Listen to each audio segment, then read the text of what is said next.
All right, let's go ahead and grab our seats and get started.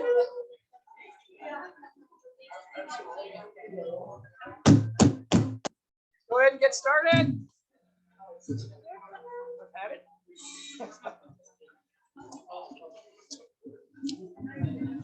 All right, a quick sound check. Could folks online give me a thumbs up if they can hear me okay?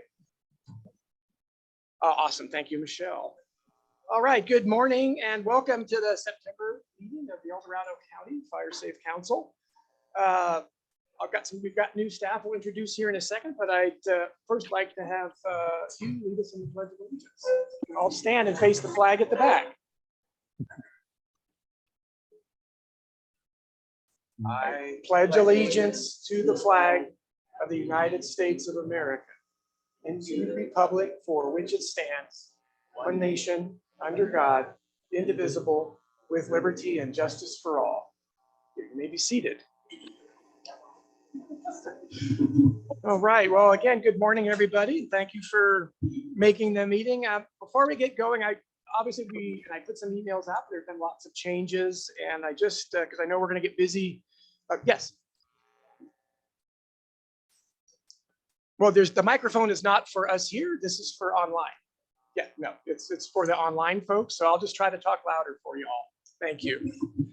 So we've had some changes as we talked about last meeting. Jody has moved off to greener pastures in Texas, and she continues to help us behind the scenes, which we very much appreciate. But I just want to take a minute, because I know we'll get busy here in the meeting later, to introduce our two new staff members.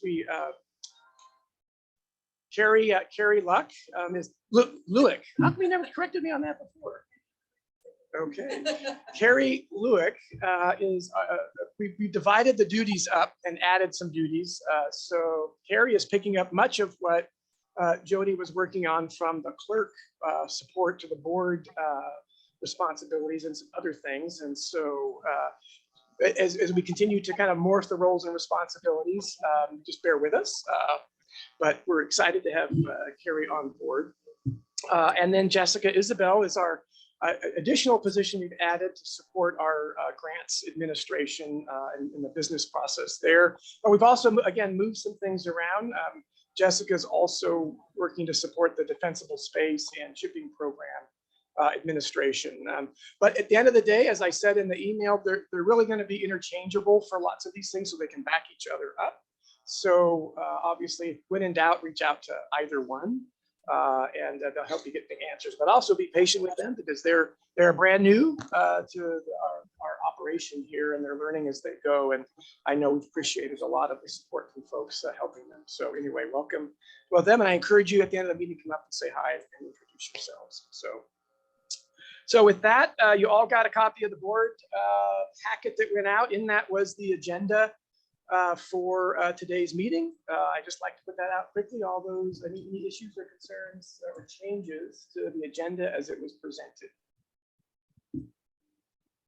Hearing or seeing none here in the room or online. All those in favor of approving the agenda for today's meeting signify by saying aye. Anybody opposed? I see no opposition. The agenda is approved as presented.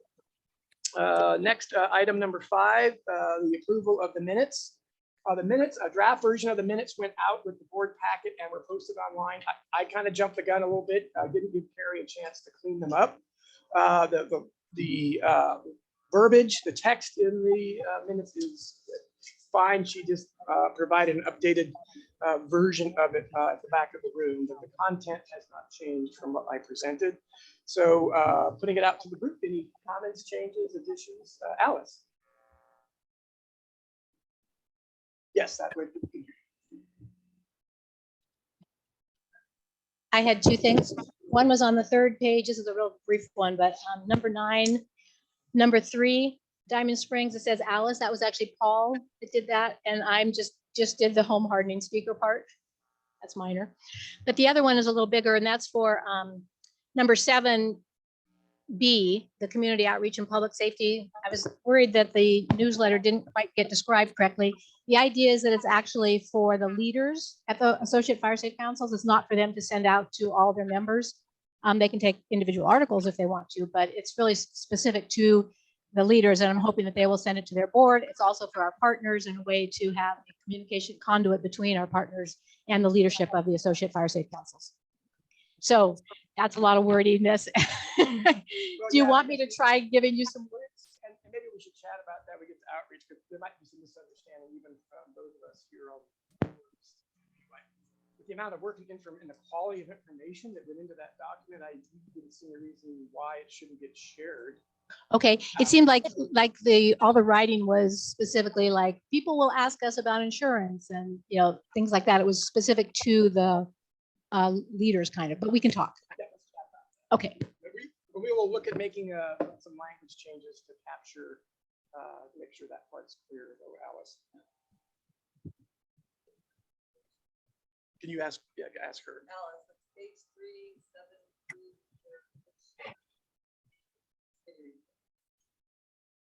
And then the first thing you mentioned, Alice, and said it should say Paul, and that was number 9. What was that?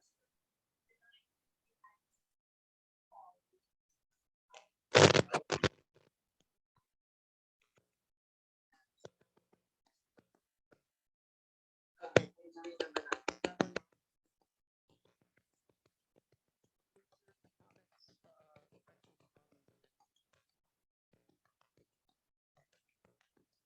Okay, so with the corrections indicated by Alice, I put before the group, all those in favor of approving the minutes as presented with the corrections signify by saying aye. Any opposition? None seen or heard. The minutes from the August meeting are approved as amended and presented. Okay, so next up, item 6, Chairman's report. Couple things I know, and I don't know if there's a representative here today yet, but the proposed Cedar Grove Fire Safe Council, is it Mary Hyder? Hi, good morning. So for folks, we've received an application for a new fire safe council in the Cedar Grove area. We didn't get the information processed on our end in time to have it formally agendized today, but I wanted to take just a minute during my slot here as the chair's report to maybe invite Mary to say something quickly about introducing yourself and where you're at. If you want to step to a microphone. Yeah, they can't hear you. They can't hear you online unless you have a microphone with you. Okay. Hi, I'm Mary Hyder. We recently had a fire near our home. It's called Cable Fire. I believe that. And I happened to be in Colorado at the time, so my poor husband was trying to load the wheel and the dogs and get ready to evacuate again. But the Cal Fire, I believe, jumped on it and got it out, which hooray, but it was close, and it made us realize that we needed to be more proactive. And so therefore the Fire Safe Council of Cedar Grove. And we live down Gilmore Vista Homeowners Association, but Heather Campbell suggested that we incorporate the Cedar Grove area a little bit bigger. So yeah, she's very proactive. So that's it. Thanks. Well, thank you, Mary. We look forward to working with you. And we'll work offline. We have folks working on the maps. So Steve Willis from Lake Hills Fire Safe Council he's graciously taken on helping us update the overall Fire Safe Council map. And so we'll want to make sure you provide what your boundaries are going to be and work that out so we can get all that taken care of. So we'll work with you offline after the meeting.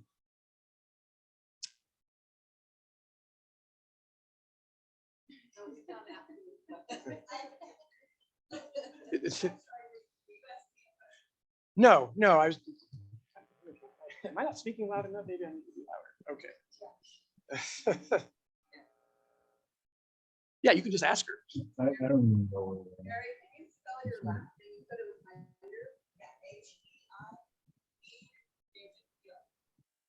H-E-I-D-O. ER. H-E-I-T-T-O. Thanks, Carrie. Thank you. Where are we? Okay, with that, I'll defer to Hugh for the vice chair's report. I'm not going to spend a lot of time going over all the meetings I attended this last month. If you'd like to know about them, come see me after. But, or you could always call my wife and she'll say I'm never home. But that being said, Ken will give some reports and about different things that were done, and I was involved with that. But the other thing I'd like to talk about is the fair for just a minute. I did contact the fair, and we have reserved an area this year for the county fair. And it's going to be, for those of you that don't know, it's going to be kind of where the CAL FIRE truck was, the engine was this last fair. We have our back to the arena, facing the building that has, for you ladies, where all the quilts and everything are. We'll be facing that, and that big walkway in there. So we'll all be lined up in there. And if any, I have applications for each of the different organizations that were involved. If you'd like a copy, see me after the meeting, I'll get you a copy. You have until the end of January to pay, I think it's like 60% of the payment. And then you have like 30 or 60 days to pay the rest. So. Well, and just to clarify that we're not asking the individual fire safe councils here to sign up. The county fire safe council, we have a booth spot, and we will do like we did last year. The agencies and organizations that partnered with us, there's a total of 6. They've already been contacted. Each one, the fire prevention officers, the Fire Chiefs Association, CAL FIRE, the Forest Service. Is there a way to get this stuff up off the desk? So you're not like looking down like that? Yeah. We can get Trying to find a person so I can mute.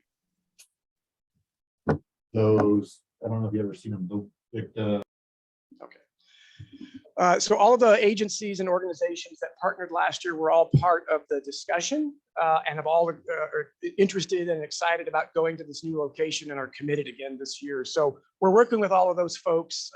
As Hugh said, we've secured with the fair these spots, and so now we're just, each of the organizations will be paying. But the bigger part of this is that a lot of this was under Alice's support and leadership. But we're partnering with these organizations. It's not 6 booths. It's really one flowing, together structure. And we did the best we could this last year, really on a moment's notice. And so we've got a great amount of time this year to really build a cohesive set of booths that really is one set of themes from each of the organizations. So more to come there.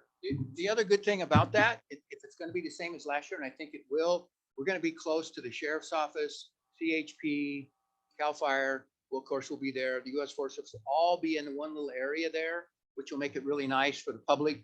All of those agencies will be really close together there. That's all I have. Thank you, Hugh. Secretary's report, Karen. What passion? The only thing that I have going on right now is with the insurance, and I'm waiting now about, and I may need to get some more information from you on our rental office. And then we'll have to make a decision on whether we're individually covering our equipment and items that we own there, or if we're going to do a rental package with the stuff that's stored there. So those are things that we're going to have to discuss later on, I think. And I really want to, oh, I'm sorry, I'm not projecting. I'm sorry.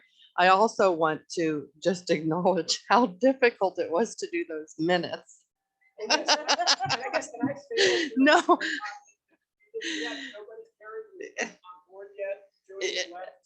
Karen, out of the kindness of her heart, took the minutes for us. Well, and I've done minutes before, but this was a lot. And apparently people didn't talk slow enough for me.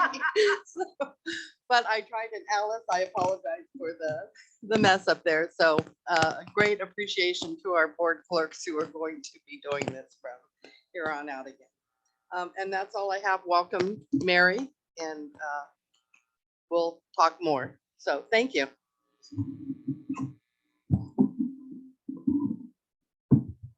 All right, thank you, Karen. Okay, next up, next up, we're at Treasurer's Report. And so Janet. Back, just let's. So the treasurer's report was included in your board packet. I've been looking at these documents and David and I have been having a number of conversations. So you may see some edits to the report for next month, but I did want to point out that we have in our approved grant list over $14 million in grant funding that we will be working on. And so you'll see a little more detail on that particular active projects page for next month. Otherwise, the report is as presented, and I'll turn it back to the chair. All right, all the directors should have received a copy of the treasurer's report as part of the board packet. So having reviewed that, any comments, additions, deletions, or questions relative to what Janet has presented? Seeing none or hearing none, either in the room or online. All those in favor of approving the treasurer's report as presented signify by saying aye. Any opposition? Oh, Michelle's got her hand up. Oh, sorry. Sorry, I said any opposition. I was just slow on the uptake there, Michelle. All right, so with that, the treasurer's report is approved as presented. Thank you, Janet. Okay, item 6E, partners reports. I believe Jason Schrader contacted me from BLM and could not make it today. There's obviously a lot of commitments from our agencies still to the mosquito fire, but I'm just double checking. I don't see anyone from BLM online or in the room. So we will move on. And then also the same with CAL FIRE. I spoke both with Megan Sheline this morning and Mike Blankenheim, the unit chief, and they're deep in the middle of transitioning to, they're going to have a new incident management team coming in later in the week. And they're also working on a number of things. And Megan's working on the fire rehabilitation, post-fire rehabilitation efforts. So we'll follow up with them later and get a report from them next month. Item 3, El Dorado County Office of Wildfire Preparedness and Resilience. So a number of things to report going on in that program. One, Juliet is not on today because she's staffing the local assistance center that opened today at the county administrative office for support of victims from the impacted by the mosquito fire. So that local assistance center will be open today through Saturday. They're adjacent to the Board of Supervisors. So she's been tasked to help staff and support that. But also on top of that, Juliet has accepted a promotion within the county to a program within the Department of Health and Human Services. So she will be leaving the office actually at the end of the week. So it's a bummer for me because we work pretty close together and she's been a great advocate and partner for a lot of what's been going on, but good for her in terms of promotion. But just a couple of updates from the office. We're currently in the process of finalizing interviews for filling the deputy CAO, the deputy chief administrative officer position that will lead the office.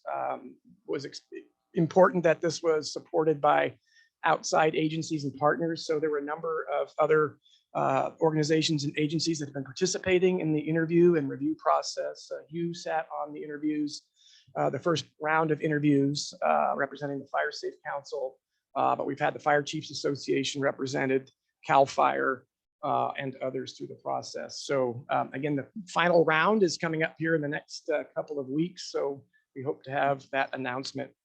But in the interim, there's just been a lot going on. It really popped up at our last month's meeting here was we identified some conflicts in an overlap in roadside fuels reduction efforts going on between the Department of Transportation and many of our you and our fire safe councils in terms of the CAL FIRE grants and BLM that were submitted. So we have begun hosting a coordination meeting.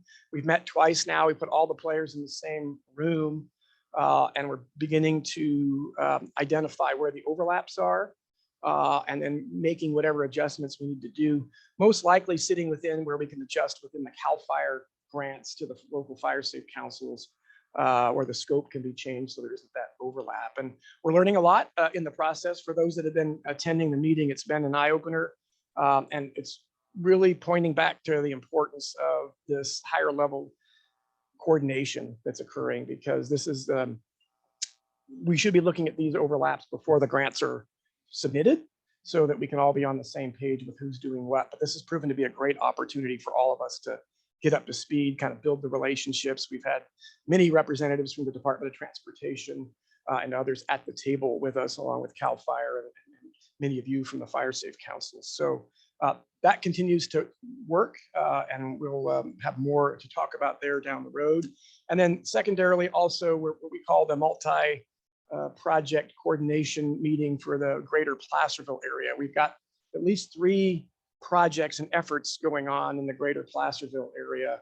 Again, initially occurring independently of each other without communication or coordination. This includes a transportation commission study or grant that's been going on through a Caltrans grant, Resource Conservation District proposed project with Mark that's being funded through the Sierra Nevada Conservancy, and then the county's hazard mitigation grant application, all happening kind of within the same sphere. And so we, again, we're all at the table. We brought all the players together and are doing an ongoing effort to deconflict overlaps, put together a common outreach strategy so that there isn't confusion about what's going on in the area. There'll be a lot of outreach on all these projects going forward. And I think that's been the #1 theme of all of this.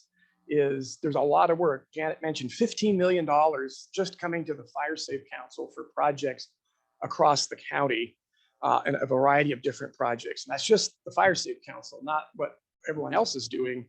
And so the importance of talking about a greater strategy that the county collectively all, we have a plan. We're working towards a common set of goals, and we want to continue to inform and educate our communities that this is all part of a coordinated effort to make our county more fire resilient. So there'll be a lot more discussion and effort put into outreach, but I really want to thank the Fire Safe Council leadership out in all of the associate councils, Lester in particular from South County, just a lot of effort bringing everybody together and being patient while we develop strategy for outreach so that when people do hit the ground to talk to the neighbors, we're all doing it with the same message and sort of a coordinated approach. So the office is spending a lot of time working and engaging on that here in the last several months. So that's kind of a lot there, but there'll be more to come on that in the next couple of months as well. So looking down, I don't see anybody from the Fire Chiefs Association specifically, nor do I see anybody from the Fire Prevention Officers Association, I don't believe. So I think I'm just going to defer to Ron, and I purposely left out the Wildfire Preparedness and Resilience Advisory Committee is meeting again Friday. We have a number of initiatives moving forward, and probably the key one is something Ron is leading. We'll talk about in his report. But with that, I will just defer to Ron Phillips. Well, that's a cue. I guess I should cover that subject. Yes, I didn't want to steal your thunder. Good morning, everybody. Ron Phillips from the El Dorado Hills Fire Department, and I also have Chief Yaws and Captain Shepard here from Diamond Springs Fire and County Fire. I'm sure they'll pitch in on the report as well. I hope everybody online can hear me, and I'll try to broadcast out so everybody here in the room can hear me as well. So we do have a few updates that we want to cover with the group, just so that you're all in the loop. First is obviously, I think we're all aware of the mosquito fire that took place, started in Placer County and then moved into portions of El Dorado County earlier this month. A lot of the fire agencies here in the county have been heavily involved in that effort to suppress that fire.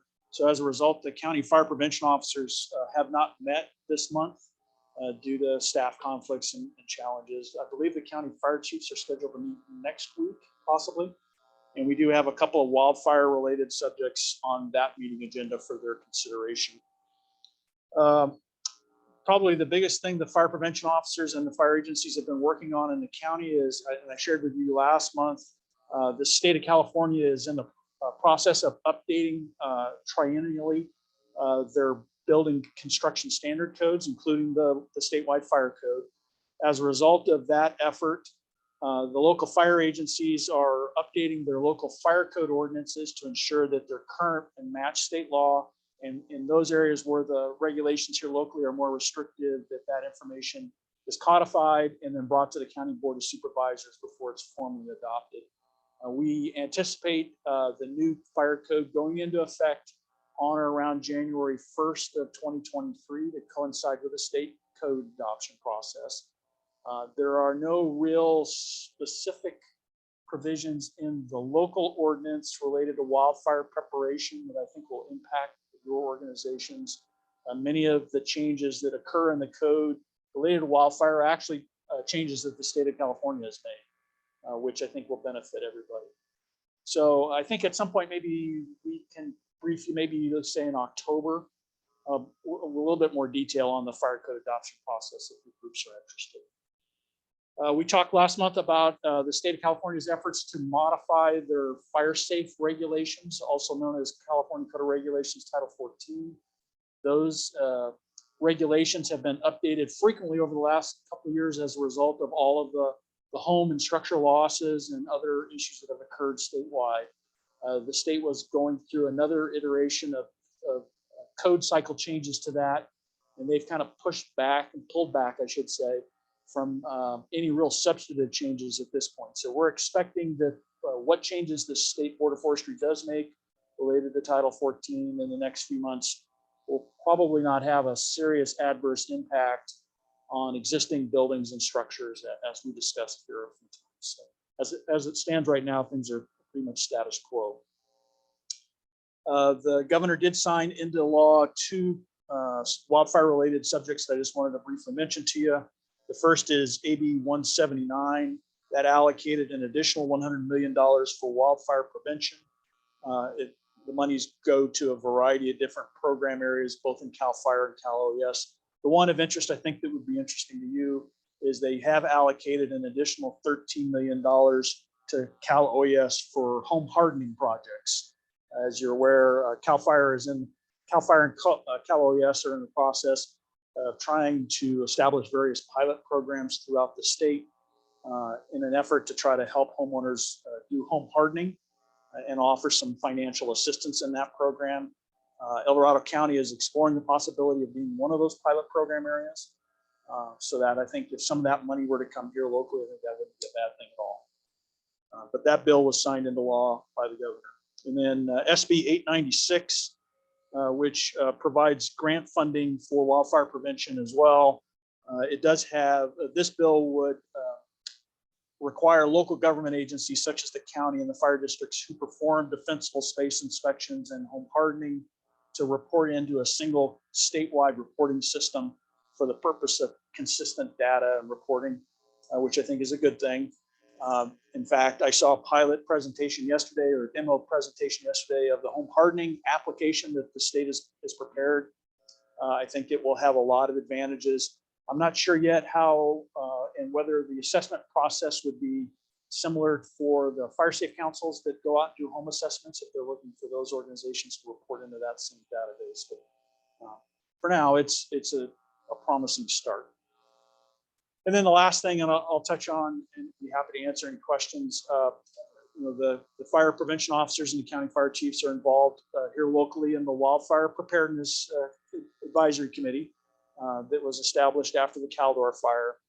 One of the issues that was identified during the Caldor or post Caldor fire, was the need to probably go back and look at the county's current vegetation management ordinance and offer recommendations to the Board of Supervisors on proposed changes that might be looked at or considered by the board here locally for defensible space and vegetation management. That working group has been established. It's made up of not only county staff representatives, but also many of the fire agencies, CAL FIRE, the Forest Service, as well as the two cities, with the goal of having a standardized ordinance countywide that would be applied equally, whether you're in a city or in a county area. So we're just starting that process now, so there'll be more to come after that. Chief, Captain, do you have anything else you want to add? End of report. Thank you, Ron. Any questions? I see we have any questions online or in the room for Ron. All right, right. That's how we like it. Thanks, Ron. Obviously, there's a lot going on. Okay, next up, Forest Service. Good morning. Good morning. So I don't have as much as he does, but I do have a little bit. Good morning. My name is Jacoby Waters with the Forest Service. I'll be your representative from here on out. He already talked a little bit about how busy we've been with the mosquito fire. So just info for everybody in here. You probably already know about 76,000 acres, about 49% contained. And what that truly means when we sold 39, 49, 50% contained is we have solid line, let's just say roughly 50% or more around the fire. And we don't anticipate it moving a whole bunch. Now, with the rain, I think people get it like, oh, it's a done deal. It's not. As the fuel starts to dry back out, the potential for it to move is there. But what we are doing is we're trying to put line around the areas where the key areas of homes are. So that's the intent of this. We talked a little bit about a new team coming in. So I don't know if anybody ever knows the Chief 1 is Nikki Johnny. She is the chief, the Type 1 team coming in. She is the Type 1 IC on that team, if that makes anybody feel any better, coming in to take over. So she's very aware of what the forest needs are and where areas are that we can contain this fire. Nikki Johnny. Okay. I want to give kudos to the Fire Safe Council. We've been working on this $791,000 grant. It's a Fed grant to the Fire Safe Council. This grant was, I guess, being worked on before I came on, and it's been a pain in all of my backsides. We'll all attest to that, Jacoby. I did not think it was going to go through. We literally got it through with the help of Pat and I'm going to mess your name up. I'm sorry. I think I wrote it down, but what is it, Ken? It's Ken, yes. Ken. Okay, good. I messed it up. Okay.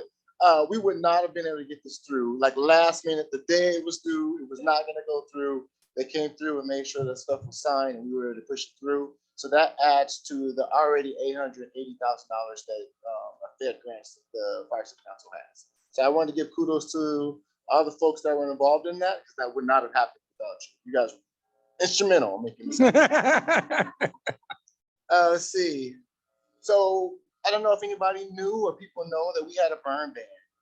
The Washington office put a ban on Forest Service burning any kind of underburns or pile burns. That ban is over, and what we did was we restructured our program. And so now in this restructuring, we can actually help our partners in burning. And then we tried to shore up any problems we were having. So we don't, the intent is that we don't lose, or anybody doesn't lose burns anymore. So from my experience, it's been the piles and not the underburning that's been getting away, but underburning has gotten away from us outside the Cables fire and other fires that we went on. But it's the piles that really get people, because after the piles are gone, the resident heat on the piles, they start to like creep around, and then they get into something and they're off to the races. Days, even weeks, maybe even months later. And so anyway, we restructured our stuff. So hopefully this fall going into spring, we can start trying to burn and eliminate some of these hazardous fuels. But we're totally going to change the way we are structured. Burning is definitely not the way that we're going to keep pushing. Obviously, burning is one of the tools, but we're going to keep pushing on outside tools that we're already doing, whether it's mastication, chipping, hand thinning, whatever it is, we're going to. I'm not opposed to even having a bunch of goats. I think I said that before. Goats going out there eating up this fuel, so we are protecting our woody areas. And that's really all I have at the moment. You know, we are constantly thinking of ways that we can go and improve Forest Service land and private land adjacent to homes, because we don't want any catastrophic fires happening in our areas, right? So we want to protect. So any ideas that you might have, please come talk to me. We'll try to make it happen. If you are adjacent to Forest Service land, please come talk to me. If our land is looking like it hasn't been It hadn't gotten any love in years. Please come talk to me. We'll try to work out a plan to figure this out. The idea is that the Fire Safe Council and the Forest Service and CAL FIRE and our partners are really diving into what needs to happen, bringing in contractors or whatever needs to happen to get this hazardous fuels problem under control. It's not gonna be a quick fix, but how do you eat an elephant? One bite at a time, right? So we're gonna keep biting at this elephant until we are protected. I think I'm done. Any questions? I yield my time. Oh, I got a question. Good. Oh, got it.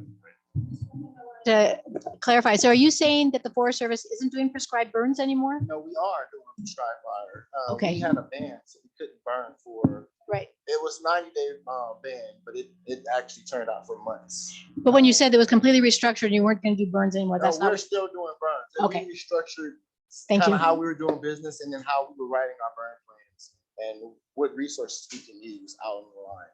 So instead of folks, our contingency resources being 2 hours out, now they have to be a half hour out or on the ground. Most of the time we have them on the ground, but we just changed a little bit of how we were doing business. But also, Sir Vikals, did I hear though you'll be more emphasizing mastication over burning, or do the mastication so thoroughly you don't have a problem with the burn? What was the change? So the change is how we're delivering it, and it's really not, we're not gonna take away burning. I just wanna emphasize that we are planning on using everything in our toolbox, whatever that is, more frequently.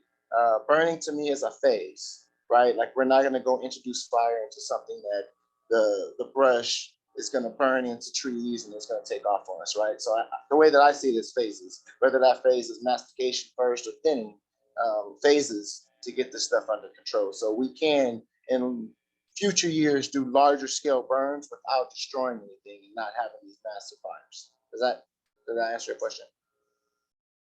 Lance? Yes, just like to make a shout out to Jacoby, and because a brief history of this problem he was talking about with the grant, the 700,000, is Teresa had it, and bless her heart, she did us a lot of favors, but maybe not in terms of organization. And then she dumped it onto Brad, who took her place after she retired. And Brad quickly dumped it onto Jacoby. And so he picked up the pieces with a one-day turnaround, and we were at risk in losing $700 and some thousand for 5 different fire safe councils. And he grabbed it, and Janet and Ken jumped, and we kind of did a emergency response and got it done and signed. So just hats off. Thank you very much, Jacoby. And we'll look forward to working with you on a smoother. I think it needs to be not understated that Pat was across the world and he was still answering, literally across the world, and he's still answering me the day that this stuff needed to be signed. So anyway. Well, I'll just reiterate that because I get a text, and this is my fault for leaving my phone on, right? But I literally get a text from Pat at 1:30 in the morning saying, that says emergency. I'm like, what possibly emergency can we have it? And then I realized what was going on. And so we figured it out. So thank you to everybody that jumped in, and we will make this better going forward. We can, yeah. You explained what the grant money was for? Yeah. It's a lot of money, so. Yeah, and it's really an extension of existing projects. And I think I'll have Pat probably give the best quick overview. It's an agreement under the Stevens Authority, which is part of the good neighbor thing between the forest and the community. And there has been 3 iterations of this grant or agreement, benefiting first Grizzly Flats and Sierra Springs. And then it was expanded to include Gold Ridge Forest and Chipping. And then this latest iteration, there were more money added to some of those communities, along with adding Volcanoville and Mosquito. They're all fuel reduction projects that had been identified in the CWPPs, and then the grant applications went forward and got approved. but it's quite complicated. So we're looking forward to making it happen. Any other question? Thanks, Pat, and thanks, Jacoby. Next up, I believe Mark Egbert is committed today, but I see Maya Davis is on with us. Maya, do you have any update from the Resource Conservation District? Hi, Ken. Thanks. The only updates I have is that we've been involved in conversations with a lot of fire safe councils that have these big projects going on in the greater Placerville area and in the South County and Georgetown fuel reductions. And RCD is pretty much ready to rock and roll. We're really excited to work with everybody on these projects. And yeah, we just want to get moving. Some personnel news. We hired a new project coordinator. Her name is Claire Girardi. She's from Grizzly Flats, and she's also a GIS specialist. And we also have a communications representative named Holly Robinson. She lives in Cool, and they're both really great folks, and we're excited to have them on the team. So keep your eyes out for those two. And we also have a field tech named Nate Prettyman, who's been really focusing on Sierra at Tahoe. And that's the team. So thanks all for all your hard work, and looking forward to continuing to work with you. Well, and putting a plug in for what Maya's been doing. Remember, folks, it was a relationship between the Fire Safe Council, the county, and the Resource Conservation District. We received a significant grant from the State Fire Safe Council, funded through CAL FIRE, to hire a fire safe coordinator. We brought Maya on board, and again, it's this partnership between the three organizations, and Maya's been really stepping in. She's helping a lot with facilitating a lot of the bringing together the outreach efforts on a number of the meetings I talked about earlier. She's indicated she's been visiting fire safe councils. We have a lot of work going on trying to bring together who are all the stakeholders engaged in the space we're working in fire and fuels and fire prevention, and determining where, a good comprehensive list of where funding sources are. And all of this is going towards this bigger picture of trying to further coordinate our efforts here in the county. And so Maya's been plugged into this wholesale and putting a lot of this work together for us. So there'll be lots of new things or better information coming out the back end of this as Maya continues to engage. So again, thank you, Maya. Did I see Pat? Thank you, Ken. Okay. Copy that. So I'm looking online in the room. I don't believe it looks like we're going to have reports from either SMUD, PG&E, or EDSO, Office of Emergency Services. Again, understand all, particularly PG&E and Sheriff's OES, everyone's heavily committed to the fire response, the mosquito, and the recovery efforts. So we'll look for reports from those folks at a future meeting. With that, then, I think we will kick it right over to item 7, committee reports, grants and funding, and right back to Pat. Okay, thank you, Ken. Just quickly, a few things. One is there is a current opportunity available, a community wildfire defense grant from the Forest Service. There was a notice sent out via CAL FIRE and other sources. Quickly, it's due, the grant applications are due October 7th. You can do planning for your CWPP up to a $250,000 grant for plans. Also, fuels reduction projects up to $10 million. There's a required 25% match, and that can either be in kind or in hard dollars. If you're interested or your community is interested, quickly send us a note. Because as you heard, we have a lot of things in work. There's a lot of communities that are already struggling to keep up with the grants they have. So if your community is interested, let me know, and we'll move on from there. Sir. Not necessarily. I'll send you the application and the instructions. No, that's not stupid at all. That's good. So like I said, send a quick note that say we're interested and here's the kind of the semi-scope.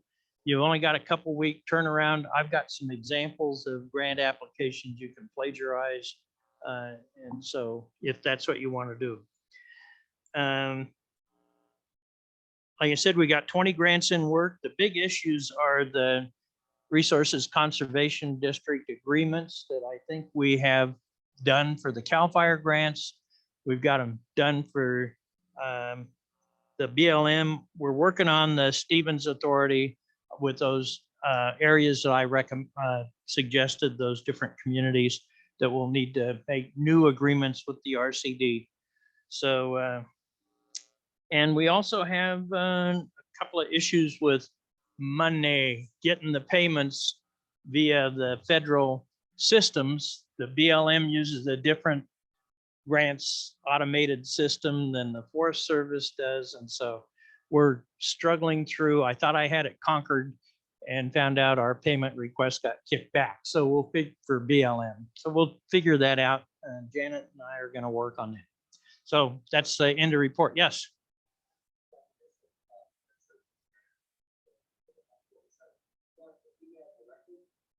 Yeah, I think we need to do it quickly. If you're first, do you have the grant information?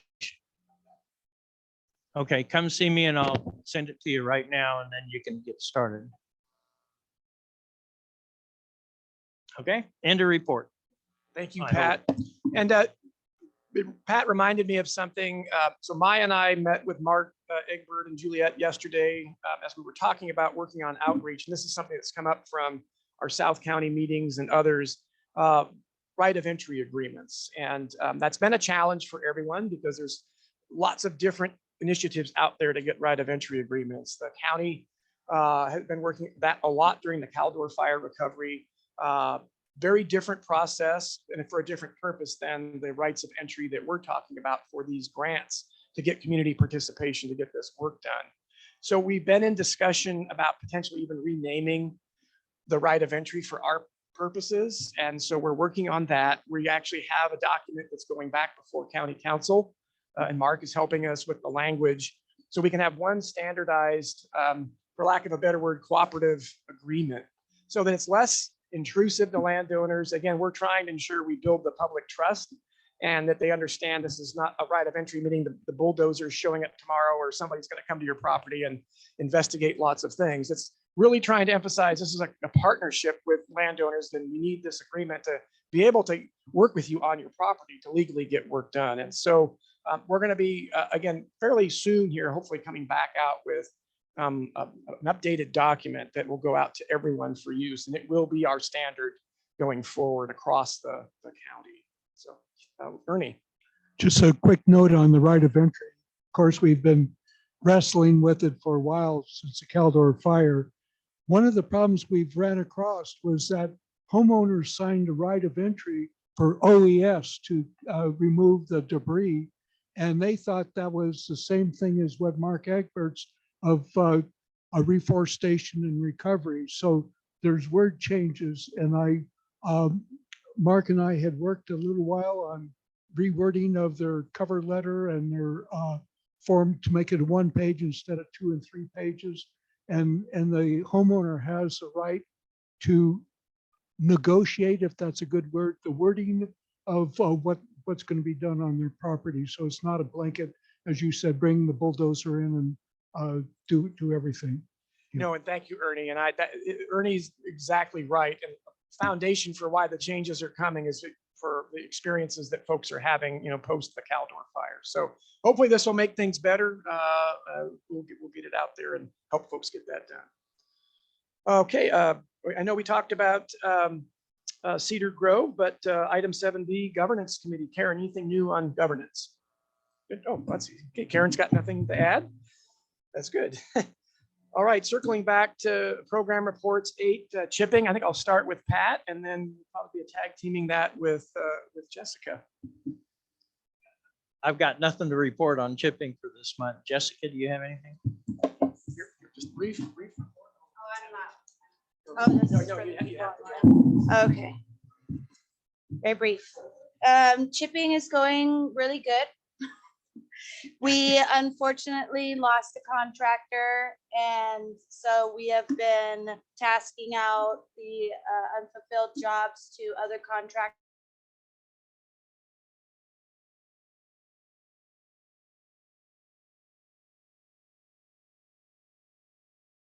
And we're hoping to get those done within the next, at most, 3 weeks. All of our clientele have been contacted, and they are very understanding and patient and appreciative. Do you have a question? Okay.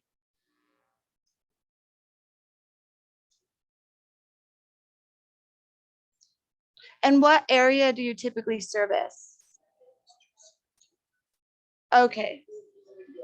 Okay, Oh, I'm sorry. yeah. We're based in Somerset. However, we have serviced all of South County. Oh, that's So We perfect. go all the way out to even Shingle Springs rescue area, and then, up to Pollock Pines. We've even done things in Kybers and Myers. What's your name? Nakona Hargo. Okay. Thanks, Ken. Sorry about that. Okay. Go ahead. Right. Yes. Thank you. I'm sorry, I just lost train of thought. Other than that, we're doing good. The other contractors are very grateful for the extra work that they're taking on right now, and everybody seems happy. So I'm happy with that. Okay. And again, patience with Jessica. She's doing an amazing job catching up on this with Jody's help. And I guess I just want to add that, and Jessica's been working on it because she's been following up with applicants, but we continue to struggle with the online application for the chipping program. It's been, to say nothing else, extremely frustrating. And to some cases where we've got folks that have tried 15 times.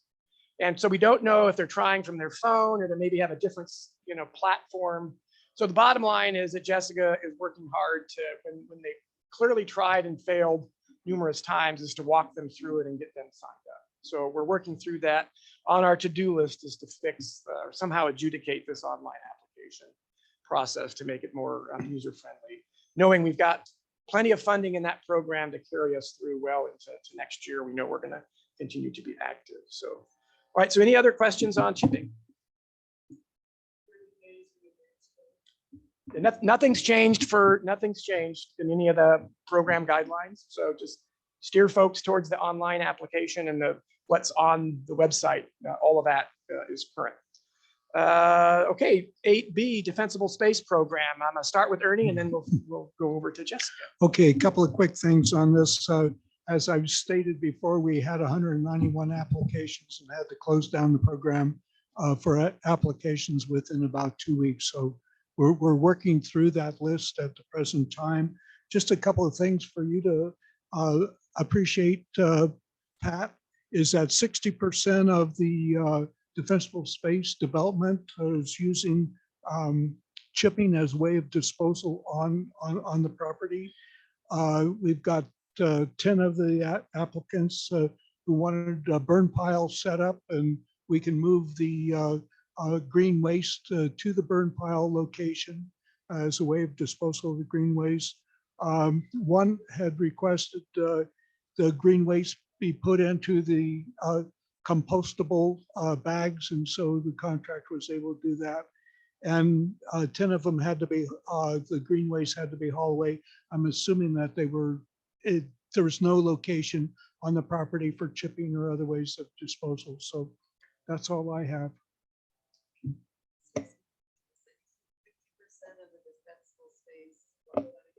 Oh, 60% of the green waste disposal was by chipping.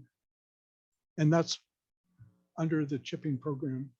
What they do is after the defensible space contractor completes all of their work and sets up the chipping pile as required, then the homeowner then notifies the chipping program to set up that portion of it.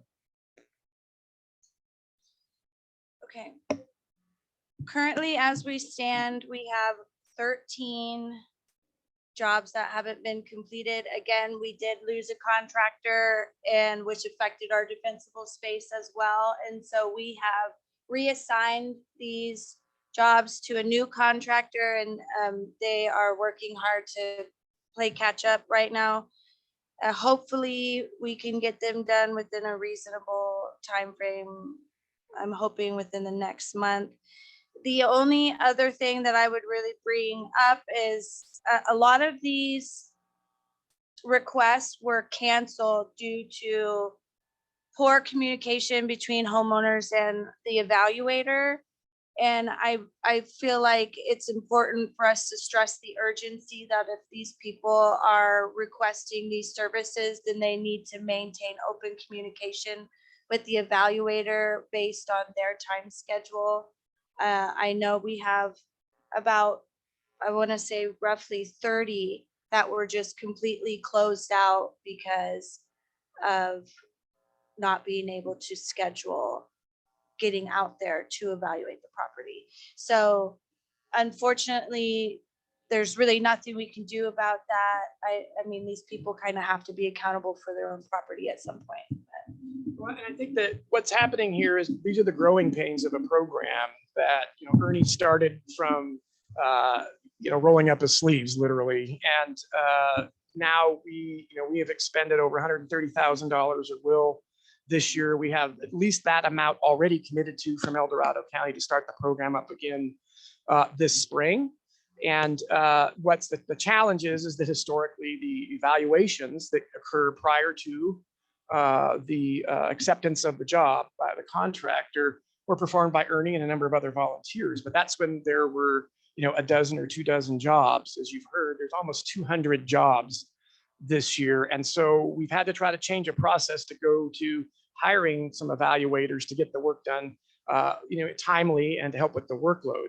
The challenge we've had is that the evaluator, we've had some successes and we've had some failures, to be honest, with some of the evaluators that have been chosen. And so as we go forward into this next spring and get the program going again, and we're going to have to take a hard look at, who we're hiring as evaluators. Some of the issue, and Jessica appropriately points out, there's been some negative interaction between evaluators and homeowners, and I think there's room on both sides for how that conversation went. And to her credit, Jessica reached out to those folks to find out what the issues were. And again, we're trying to adjudicate that. Ernie has stepped up and stepped back in and helped with some of those evaluations to ensure these homeowners are taken care of.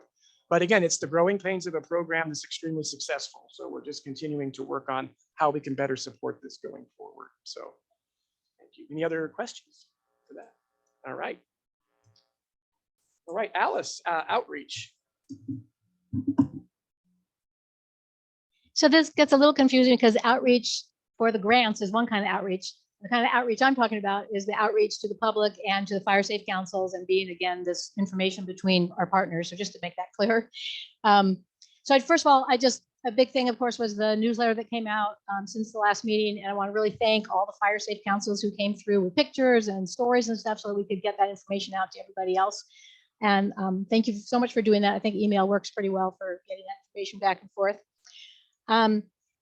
Let's see, again, this, even though eventually it's going to be quarterly, this first year is going to be every other month because there's so much information to try to get out there. And again, just reminding partners, if you have a press release or something that you want to get out to all the fire safe council leaders, please, send that. Right now, I don't have a specific email to use, but you can send it to Ken and he'll forward anything to me. And that way we can get it out to all the fire safe councils. And that's mostly what I wanted to say.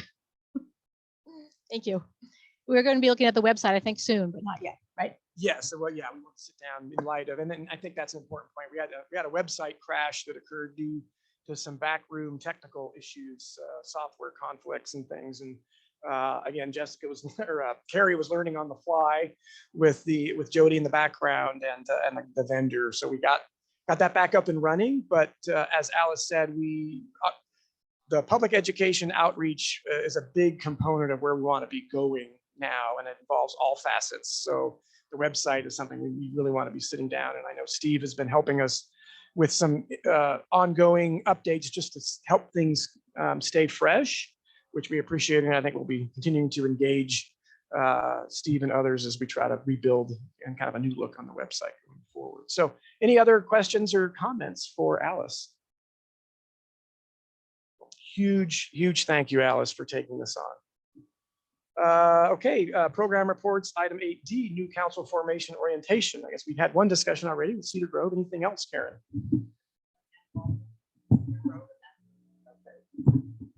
Thank you.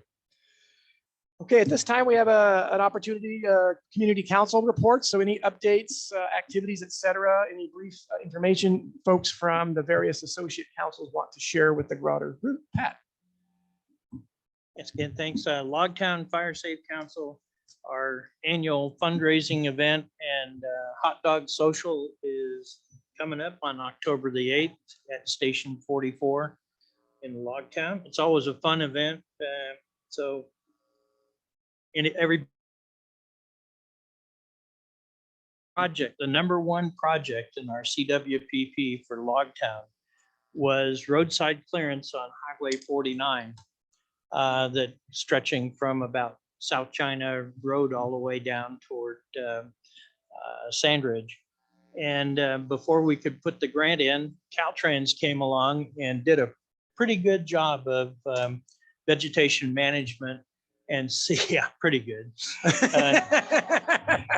Not Pat the way called we'd him on like it. it. I Pat got a called. little dig. I sent him a thank you email and got a little dig Yes, he in, did. but Appropriate.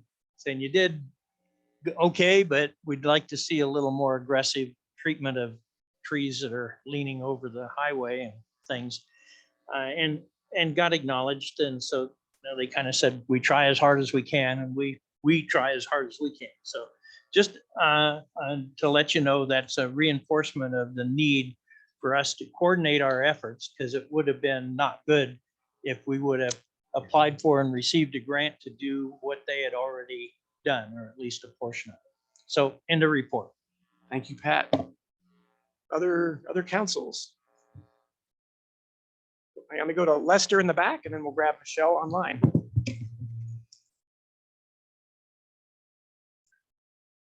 I was just going to mention, within the Oak Hill Area Fire Safe Council, we're kind of trying to coordinate with some of the adjacent fire safe councils to set up a meeting with the BLM to look at some BLM lands within that that are kind of adjacent to several different fire safe councils. Actually, been hoping to meet with Jason today, so I'll probably have to reach out to get a good contact info for BLM. And anyway, so just something that we're multi-fire safe council trying to look to work together. Thank you, Lester. Michelle Wirt.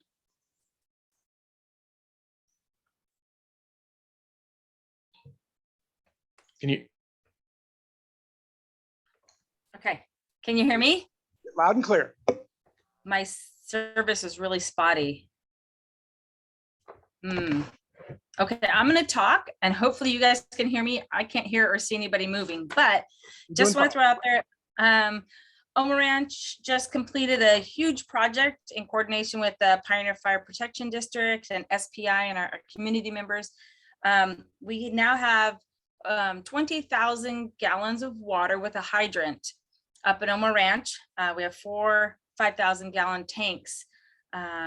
Huge community donations, and again from SPI and the Pioneer District. So that's pretty awesome. So now we have all that water available. Should something come to Oma Ranch, we can fill up, I think, 40 different engines or something like that. Anyway, big, huge project. It went really well. So that's completed now.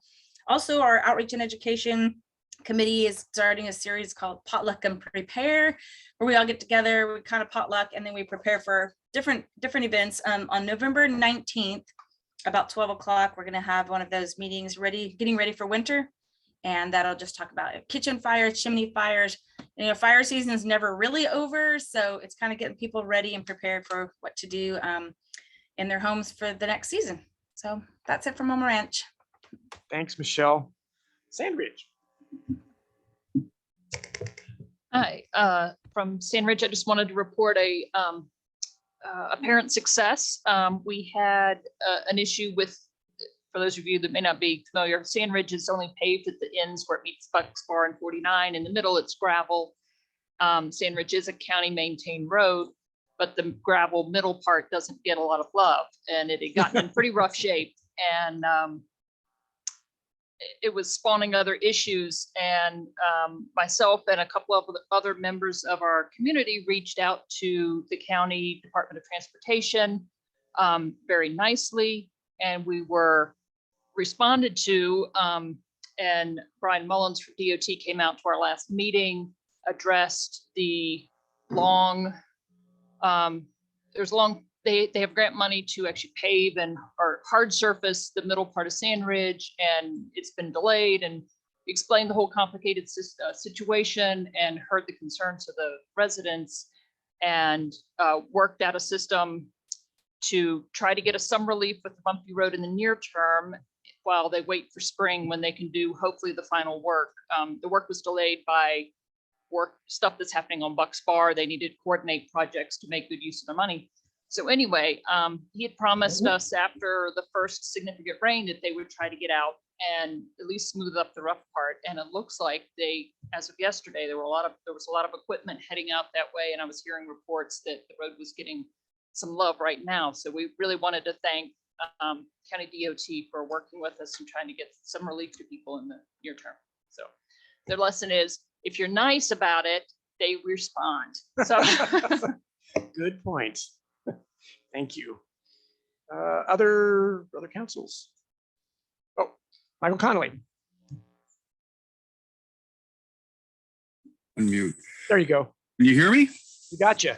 Okay, great.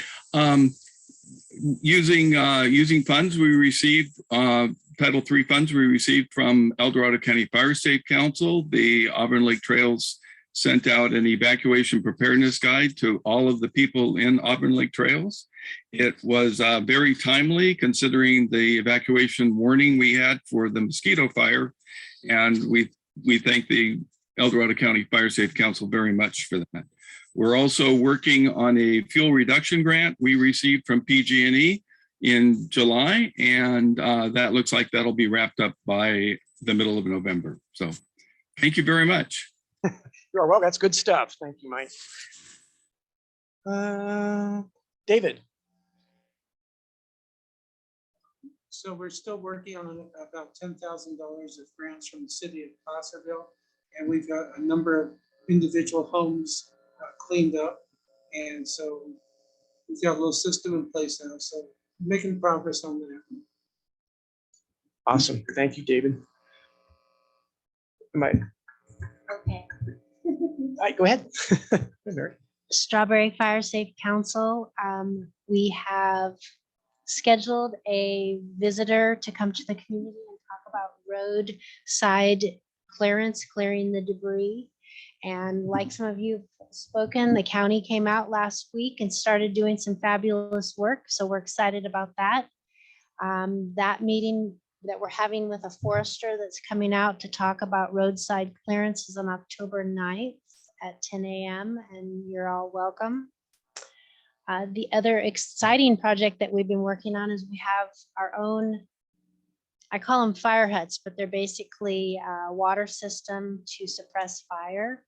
And we are converting each one of these huts from their old shake roof to a composite so that they would be more fire resilient, and hopefully we can access them. A lot of them are kind of buried in the bushes and the trees of the forest, so we're clearing around them. And we have 15 of them, and I believe as of Saturday, we'll have completed 9. Thank you. Good stuff. Okay, not seeing any others here in the room or online. Oh, let me see. Oh, sorry, in the back.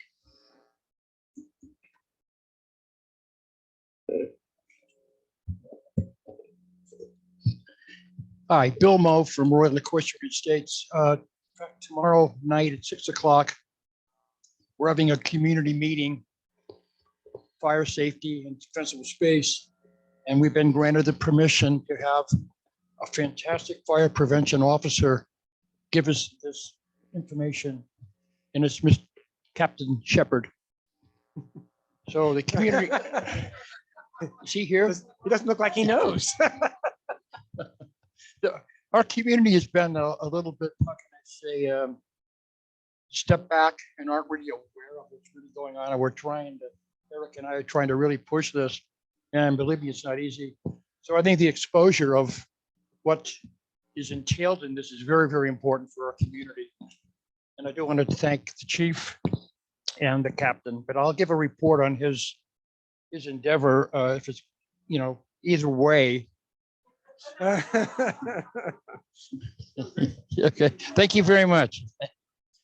Thank you.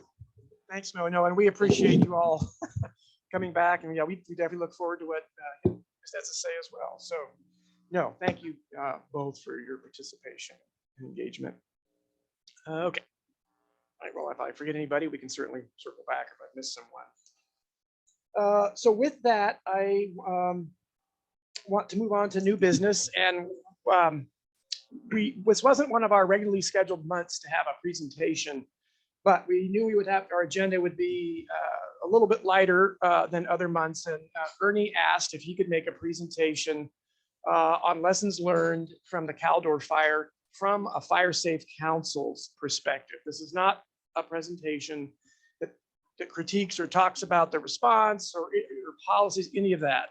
This is about truly a fire safe council member talking about his community and lessons learned, and honestly wanting to share from his perspective and his community members' perspective of things that they learned that they want to make sure other councils know about ahead of time. And so we at the E-Board had a chance to sit with Ernie. Ernie spent over an hour and a half with us almost last or 2 weeks ago at the E-Board, helping with defensible space, but also we walked through the presentation and talked to him. And so we felt pretty compelled to ask Ernie to make this presentation. And so I know we're close to the bottom of the agenda anyway, so this is a great opportunity for Ernie to do that. And if you can just give me a second to get the PowerPoint up and running here and shared.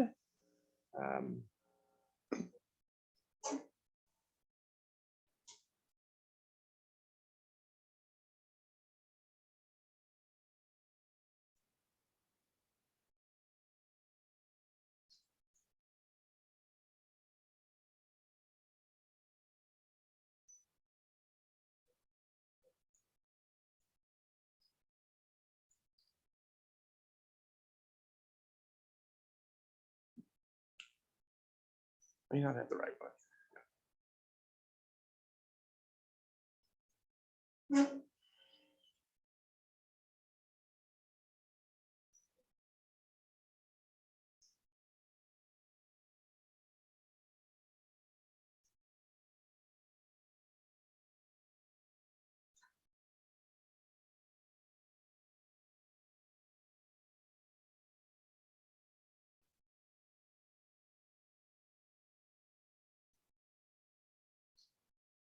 Oops. Technology is always what I live and die by.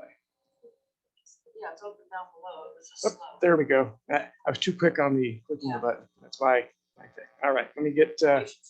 Yes, not my strong suit. Okay, one of the other things Robin Kelly, who's a resident as well as our part of the Grizzly Flat Fire Safe Council, who lived through this Caldor fire, the evacuation, and the aftermath of the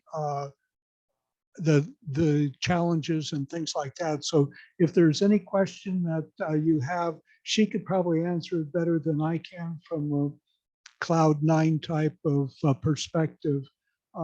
As some of you may know that my wife and I own property up at Grizzly Flat area, logging property, but we do not live in the community itself. So Robin here can answer from that perspective of running away and so on. So a couple, can everybody hear me okay back there? Or? Okay, good.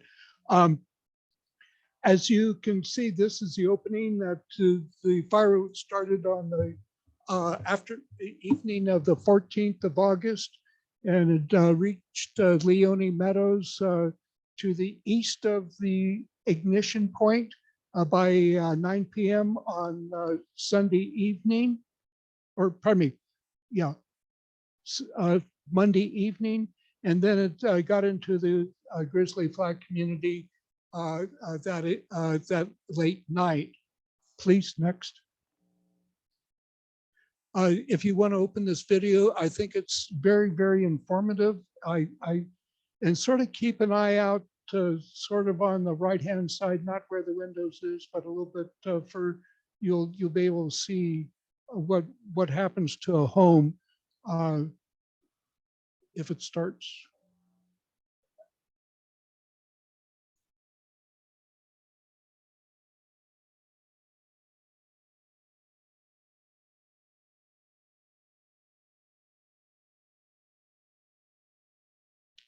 Bottom left or not?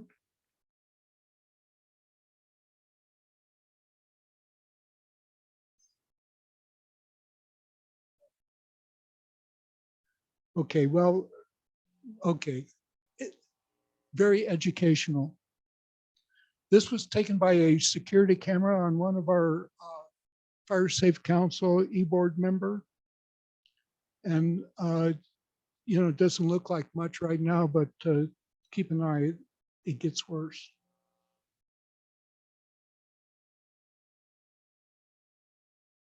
And these are pictures different than what you see on Channel 3 and so on. They get pictures of burning trees. This is something different.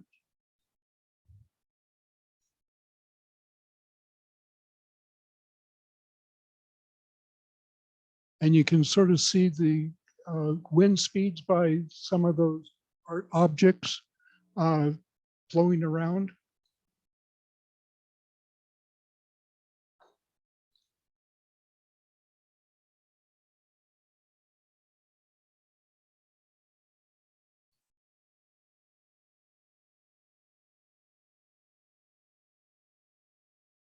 I'm sorry, there's no sound with this, but you can imagine what it sounded like, the roar of the fire. Yes.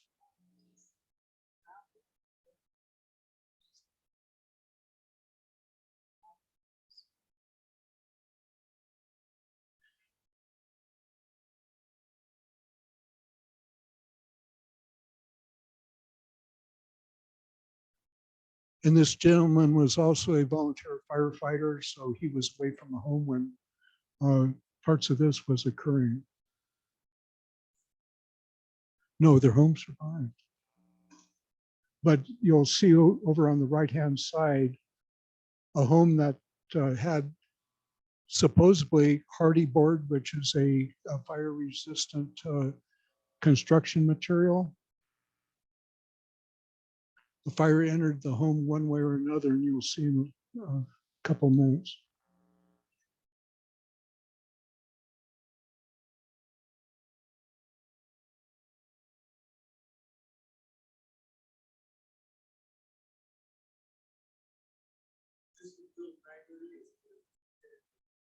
I believe this has been edited in segments so that this is only about 3.5 minutes, and this was quite a few hours of tape that he was able to save. Now you see that home on the off on the right, totally destroyed.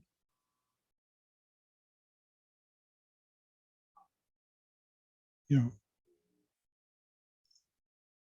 I think they also lost a vehicle there as well. And of course, then the fire trucks show up. Okay, if you want to push escape and then we can move forward. I just wanted to give you a visual of what it's like to be in the firestorm itself. We, the Grizzly Flat Fire Safe Council, has spent a number of years looking at evacuation routes and things like that. And what this slide really depicts was the lower left map sort of shows 3 different routes to get out of Grizzly Flat itself. And you can see we had signs made up, Caps Crossing, Leone route. And we also had signs out into the National Forest going to the north-south road. And looking at it, 2 of the evacuation routes totally burned over. people couldn't even use them at all. The primary route was Grizzly Flat, but on the south side of the Grizzly Flat Road, there was a fire down in the canyon, and it crossed Grizzly Flat Road at some point. And one of the cautions I wanted to put to some of you is that you think your bridges are good. We have a one-lane bridge going in and out of the Grizzly Flat community. And you can imagine with emergency response equipment coming one direction and people leaving the other way, that bridge would be the bottleneck. Luckily, whenever the evacuation was mandatory, most of the emergency equipment was already up in the community, and the people were able to evacuate across that bridge with no problem. Next. Okay. The evacuation scattered the whole community in many different directions throughout Northern California, all the way over to the Bay Area, over to Nevada, staying at homes, hotels, trailer parks. So it was a truly scattering of the entire population of Grizzly Flat. I know this doesn't show up very well, but it just shows the smoke plume that was created and was recorded as a 5-mile front as it came through. And that plume there was also covering where the evacuation routes, the 2 evacuation routes were burned over. The bottom picture doesn't show very much, but it just shows a lot of burned area. Next. This is the map, and sort of on the bottom left, where all that orange is, that's the community that got burned. Next. And a little closer up, a count of the surviving homes. 26 of the homes in the burnt footprint have survived.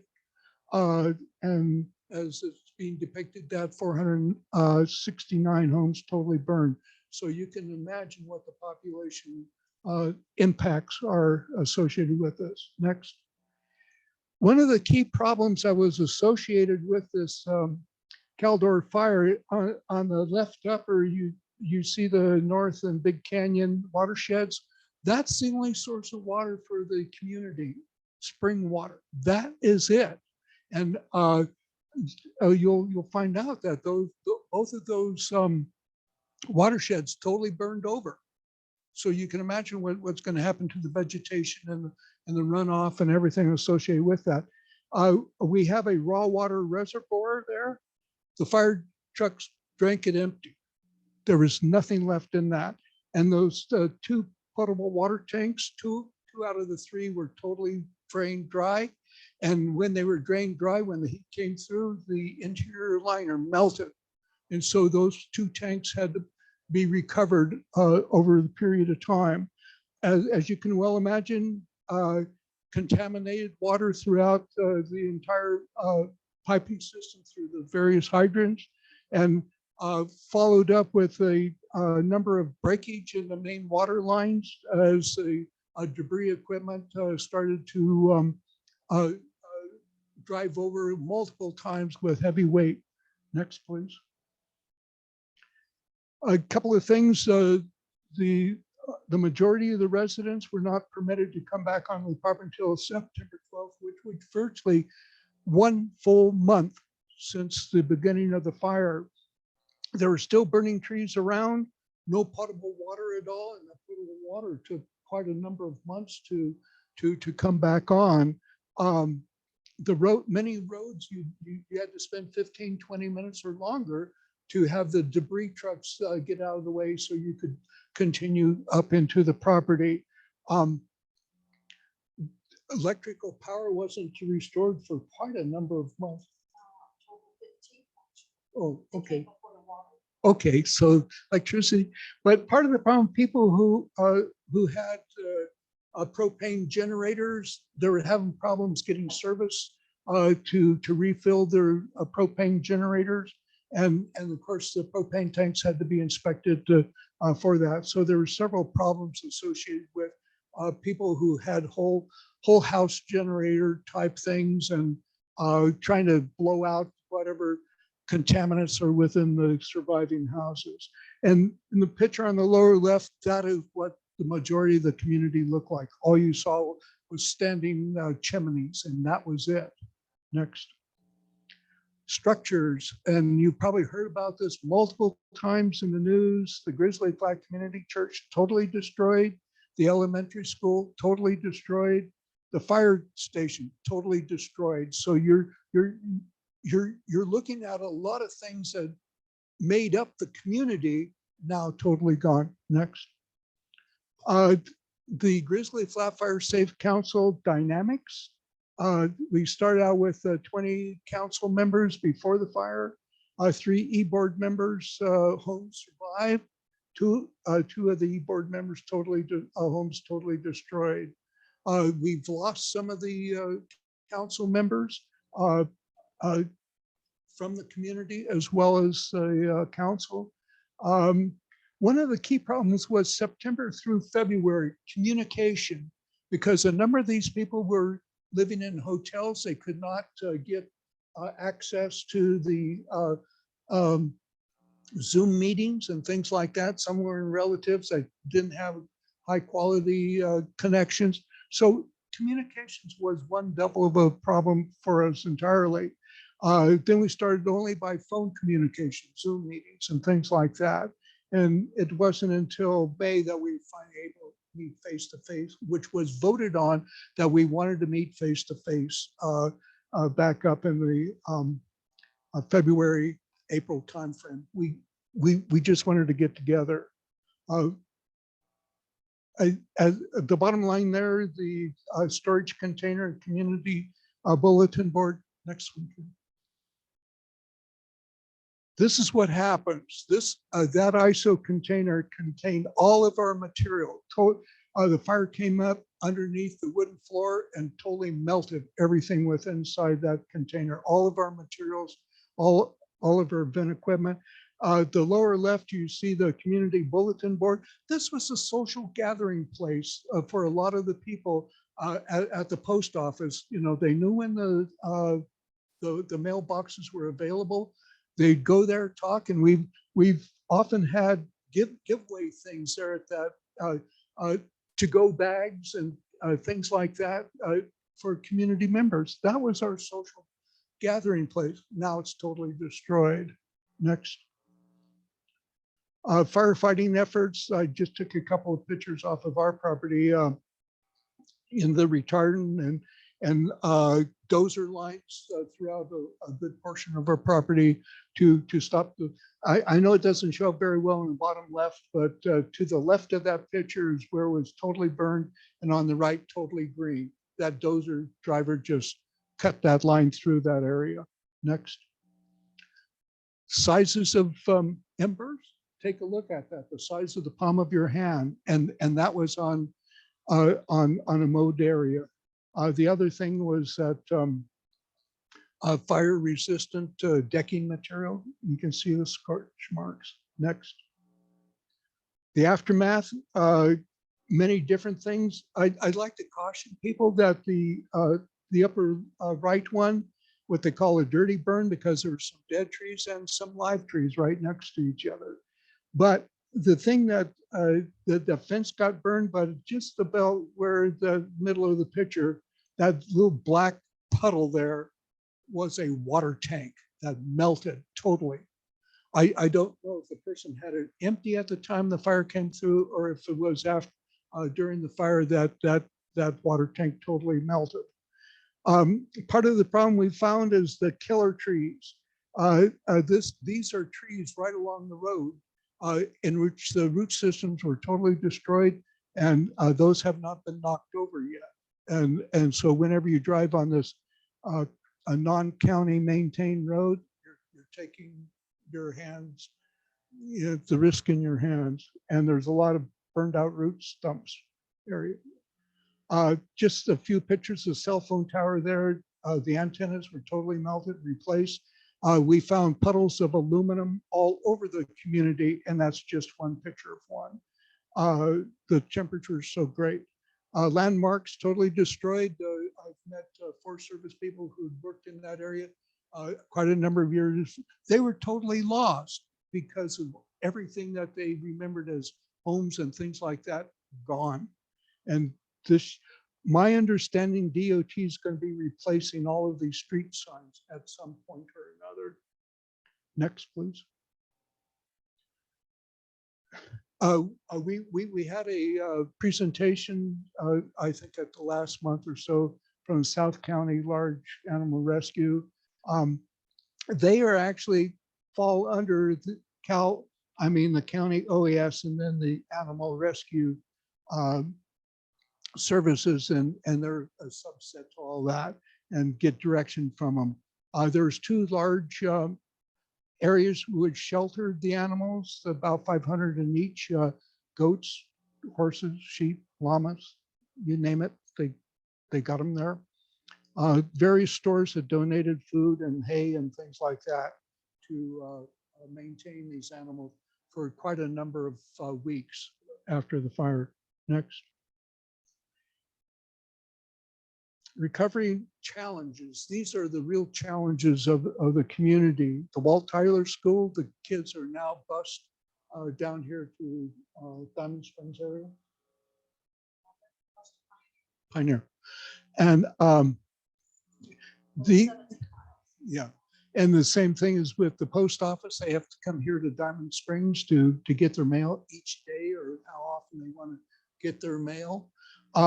Pioneer Fire Station totally destroyed. U.S. First Service Station totally destroyed. They had crews there each summer at that Forest Service Station. The helipad at the school, they could not use it. And in the last several months, there was 4 emergencies in which that helipad could have been used, but they couldn't use it because of all of the different contractors putting up all of the equipment. So the loss of a helipad is important. And of course, the many challenges to the water distribution system. The debris that still remains, OAS did a great job in removing things, but there's still some there. And you'll get a picture of that next. Robin here has been working on the community center, someplace to gather, someplace in which people can sit across the table and talk and have meetings. They're working on it.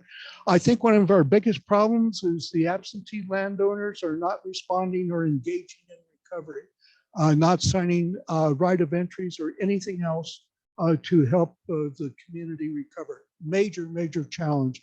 Next, please. Okay, this is some of the debris that is still present. My concern is that 5 years, 10 years from now, are those burned out debris hunks going to still be there? We don't know. OAS took what they had directed to take away, but like the bottom of propane tanks, there's multiple of these still on property. And to the right, the bottom right, that's a stove oil tank that is empty. So these are debris stuff still there. Luckily, Mark Egbert and RCD has really stepped up in getting a large amount of funding from CAL FIRE and U.S. Forest Service to help reforest and recover parts of the Grizzly Flat. And that's basically what this is doing, showing once the right of entry. And that, Ken, that's where some of those right of entry forms were really causing problems with local people. And so, and the bottom portion there, those 2 burned watersheds, the U.S. Forest Service won't have the NEPA completed until April. So that means we lose this entire winter and all of the rain, hopefully, and snow, hopefully. But all of those erosion things cannot be addressed until the Forest Service gets NEPA completed. But then once that happens, the Forest Service has some money to repair or recover parts of those 2 watersheds that are critical for the community. Next. This just shows that what Mark Egbert is doing, 1,133 parcels burned just within that footprint of the Grizzly Flat community. a lot of acreage. And this is what Mark Egbert's working on right now. Next. Our problem was that our CWPP, up until the fire, the 2021 priority list, you can see it there on the left. On the right, totally burned a good portion of those proposed project areas. And that just shows that now we have to go in and reevaluate where we would like to have the CWPP projects listed. Next. Just ideas. We still have over 200 homes in the area that were not burned. And so we're trying to protect them. That's what that upper picture is going. So it's basically we needed to redo our CWPP things, and we've got a contract now to address some of these topics so that we can improve our CWPP section. Next.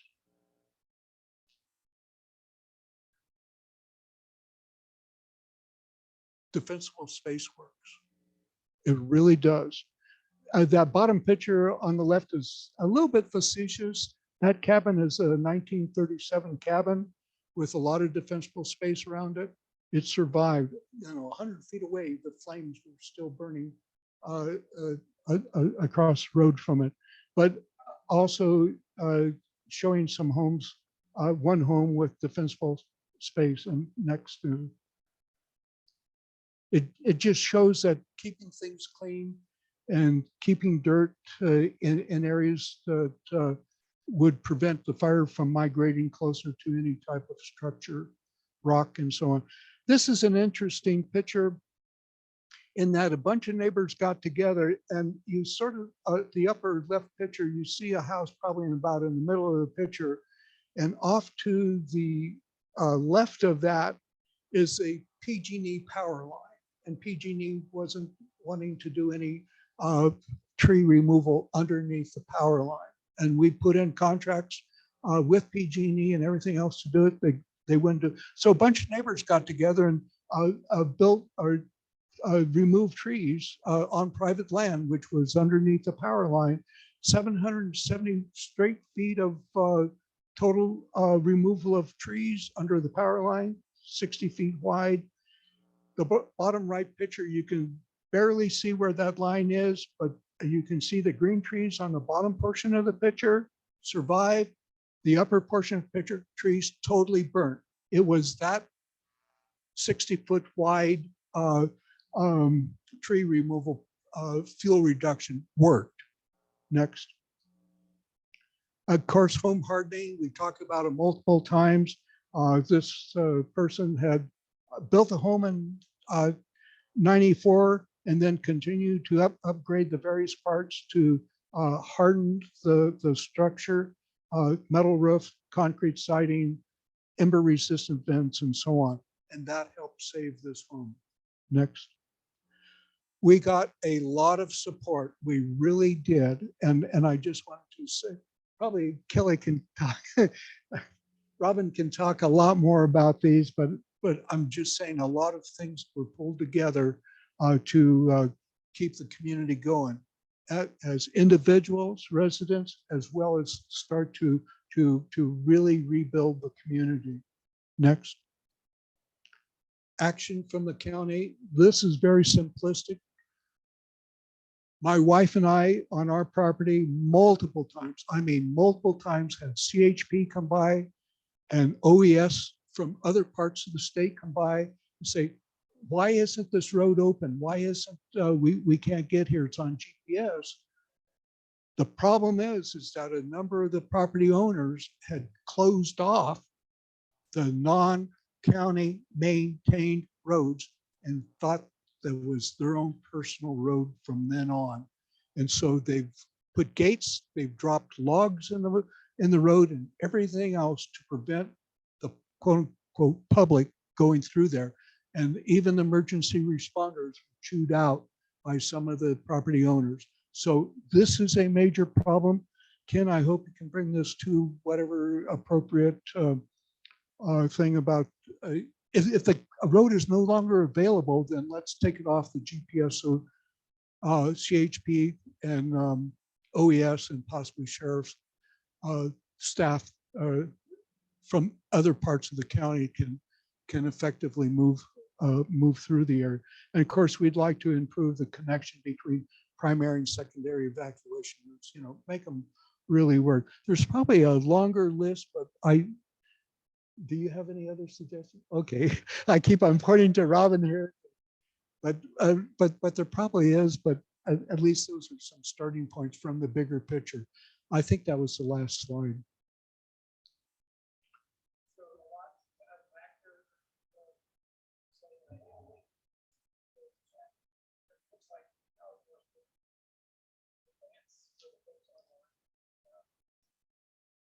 All right, looks like the PowerPoint didn't advance for folks online. We were seeing it here. The share screen is on, so I'll try to look at that for the future. I apologize. But with that, I want to ask Renee a couple things and we can open up the questions, but can we make your PowerPoint available to the Fire Safe Council members? Is it something we can share? What are your thoughts? My two things. Number one was that I was given permission to use that video. So as long as it didn't go out on YouTube and other, great, huge social media, but I was given permission to have it used for this type of education to people. The PowerPoint, I feel very comfortable with it. If it's too long or whatever else, it could be edited. But I think it's a great education tool that would be very beneficial to not only the directors here, but to the various members of the councils and the public in various parts of the county. So I would say yes, we could use it.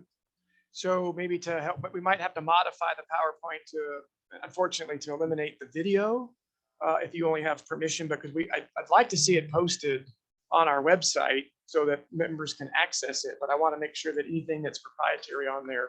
It was just a common statement by the homeowner of the house that had that security camera that he just didn't want to, Okay, well, I'll work with Ernie. We'll make sure that the PowerPoint is, we're comfortable that it can be posted, but I think it's going to be important to have that available for folks. And so we will work on that. And I'm just kind of running through the chat here real quick.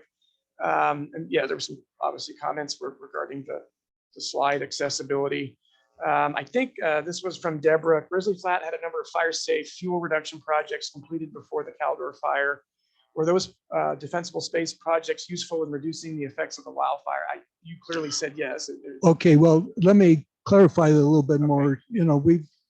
I had numbers here that just for, but over the last, since 2005 or 2006, when we started doing the fuel reduction, we started doing it on the evacuation routes and things like that, and then started to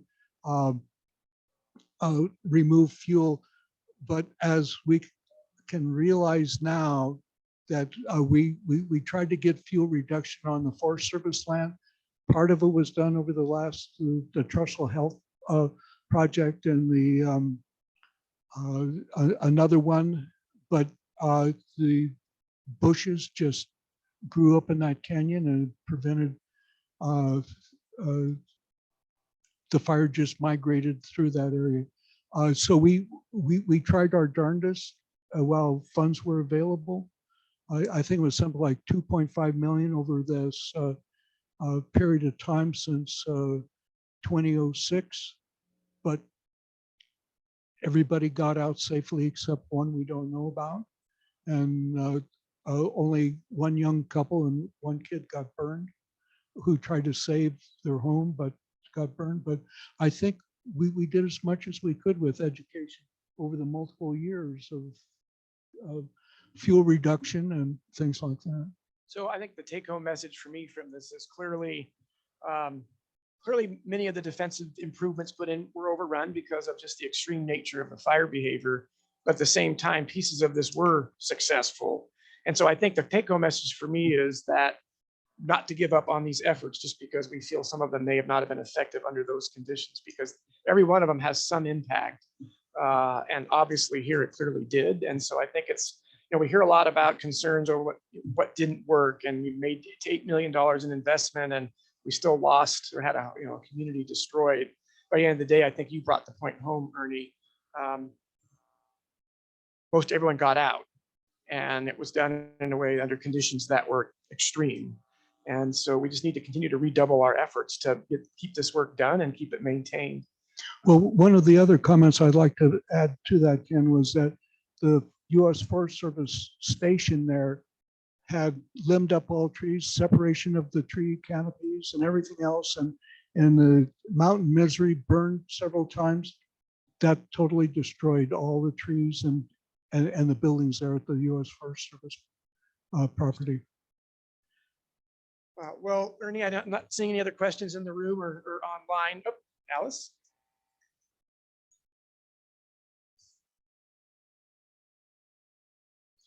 I do have one burning question. So it seemed from looking at the slides that a lot of, and this is really interesting to see because you're in a forest, unlike where a lot of these rules for defensible space are made, which are down in the cities.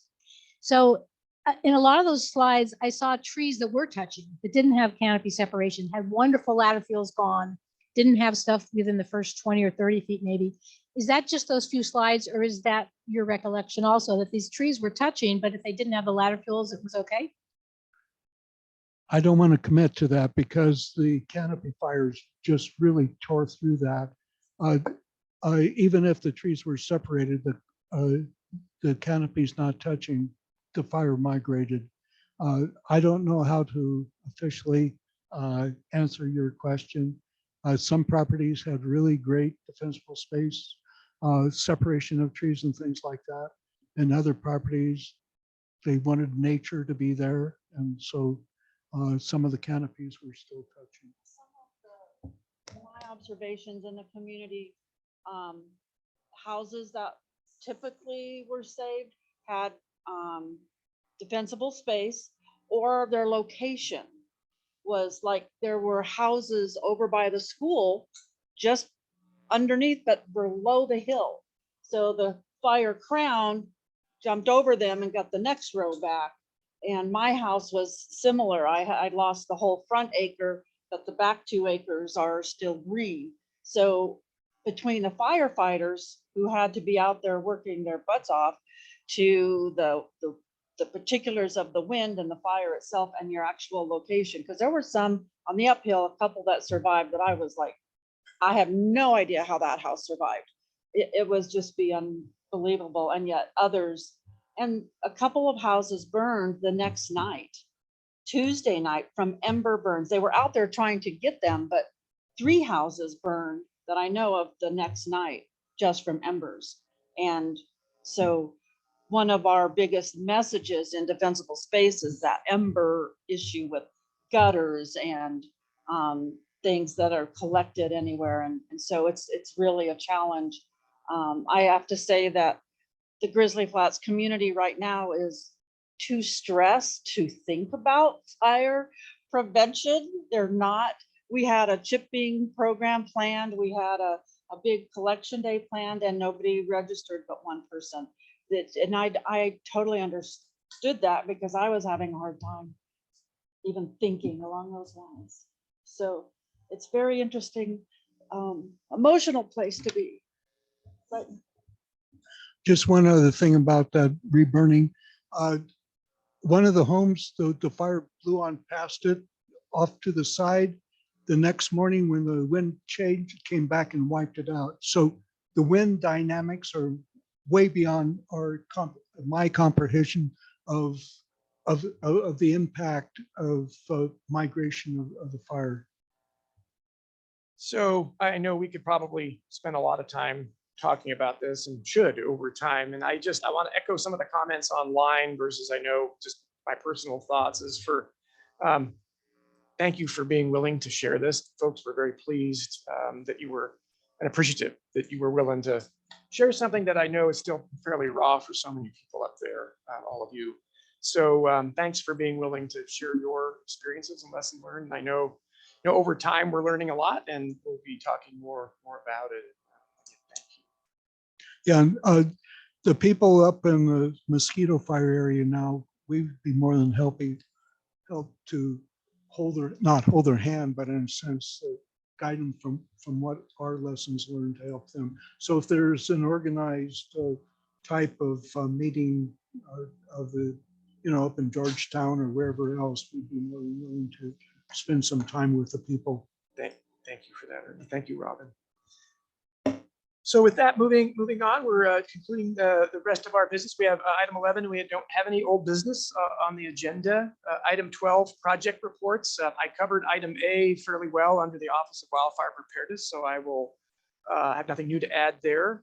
And I think, David, I'm going to lump items B and C together. I know Tamara wasn't able to make it today, so do you have just maybe combining the reports on so far and wrap?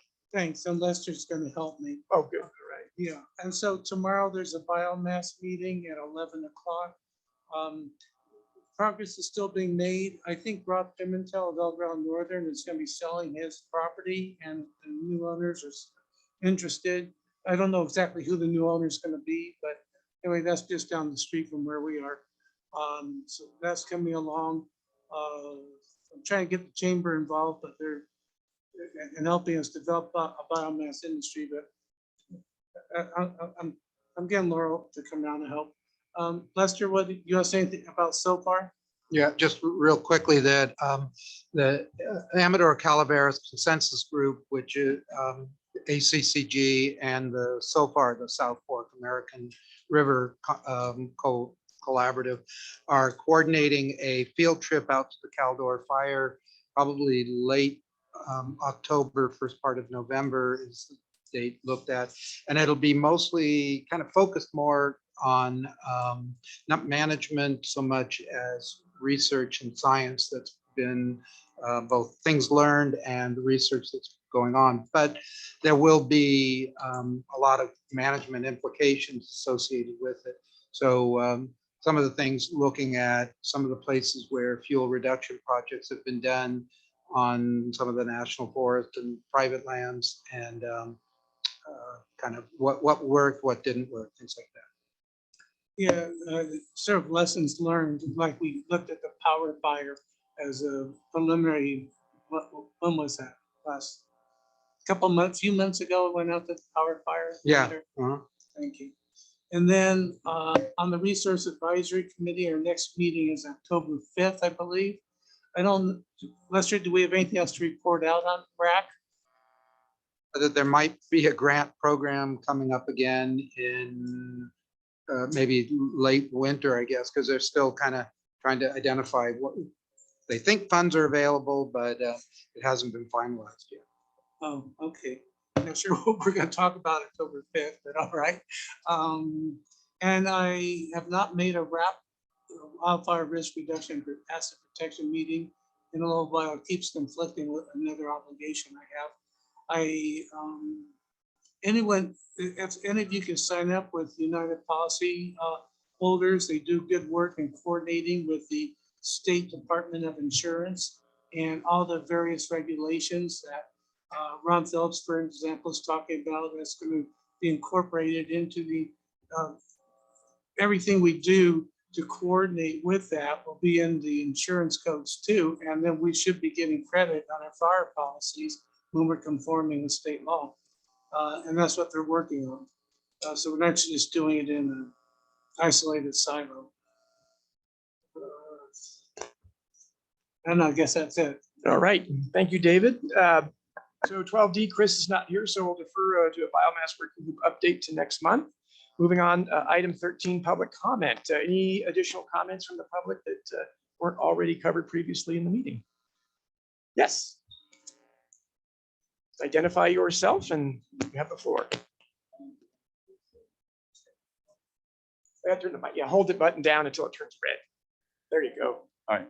My name is Lane Cates. I'm on the newly formed Cedar Grove Fire Council, Fire Safe Council.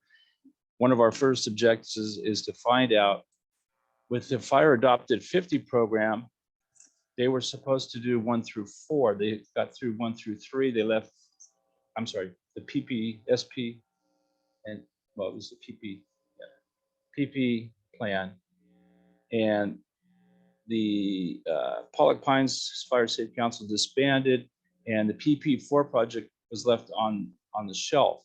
And we want to see if it can be reconstituted, simply because that's in the heart of our Fire Safe Council area.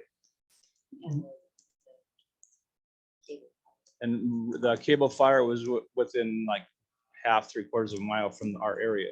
So we can easily get you reconnected back up with the Resource Conservation District and CAL FIRE and look at where those projects are in status and see how we can absolutely. And if there's a hole, then once you become officially statused as a council, we can look at future grant opportunities if we need to fill in that way. Great comment. Any other comments? Okay, I'm looking online, not seeing any. Okay, what I want to do for a little bit before we adjourn is just before we leave, if you're a board member, please stop by and talk to Carrie and introduce yourself, actually to both Carrie and Jessica, but Carrie's definitely trying to put names with faces. I want to make sure we capture those in the room that were board members, so we can make sure we have that for the day. So please stop by here on your way out. Our next meeting is Wednesday, October 19th. So look forward to seeing you all here then. Yes, David. Janet, I just want to give a shout out to Janet. Janet, aren't you the speaker for Forest Forum on October 19th, talking about the Venado Declaration? Either October or November, they didn't pull that, so October it is. Well, that's what is on the calendar. Okay. Who knows? Yeah. All right. Thank you, David. All right. The meeting is adjourned.